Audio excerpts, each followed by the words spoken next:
ভারতের নাচানাচি বন্ধ করতে হবে। এই ঘাঁটি চালু হলে ভারত মুতহ বন্ধ করে দেবে। আপনারা বাংলাদেশের হাত থেকে অখণ্ড ভারত চাচ্ছেন। আপনারা বাঙালি নাকি হিন্দুস্তানি এটাকে প্রমাণ করুন। আপনারা যে কথা বলছেন অখণ্ড ভারত চান, অখণ্ড ভারতই হবে। সেই ভারত অখণ্ড ভারতে কালেমার পতাকা উত্তোলন হবে। এই কালেমার পতাকা উত্তোলন করব ইনশাআল্লাহ। আর যদি প্রয়োজন হয় ভারতকে দুই খণ্ড করে এক খণ্ডে মুসলমান, এক খণ্ডে হিন্দুস্তানের হিন্দুরা বসবাস করবে। কারোর সাথে আমাদের ঝগড়া বিবাদ নাই। প্রয়োজনে তোমরা সীমানা বিভক্ত করো, মুসলমান হিন্দুর সীমানা বিভক্ত করো। আজকে বাংলাদেশের মধ্যে শিব মন্দির তৈরি হয়েছে। এটা 2 দিনের শিব মন্দির নয়, এশিয়ার বৃহত্তম শিব মন্দির এবং শিব মূর্তি তৈরি করে ফেলেছে। এটা 2-3 মাসের মূর্তি নয়, এটা এই সরকারের আমলের মূর্তি নয়। বিগত সরকার, অন্তর্বর্তীকালীন সরকার, জামাত সরকার, এনসিপি সরকারের আমলে এই মূর্তি তৈরি হয়েছে।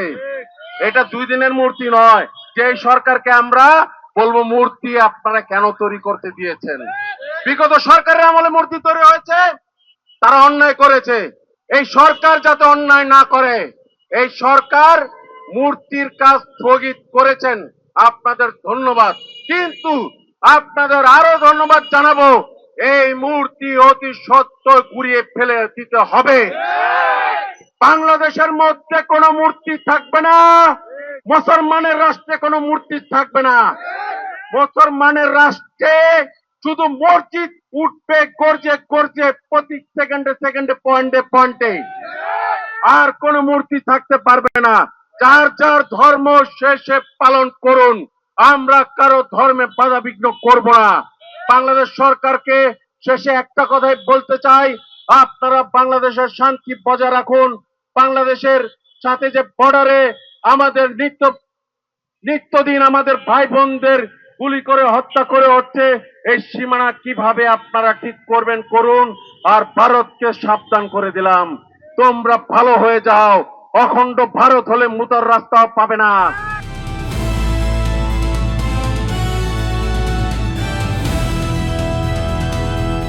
দিনাজপুর টিভি, মানুষের জীবনের কথা বলে।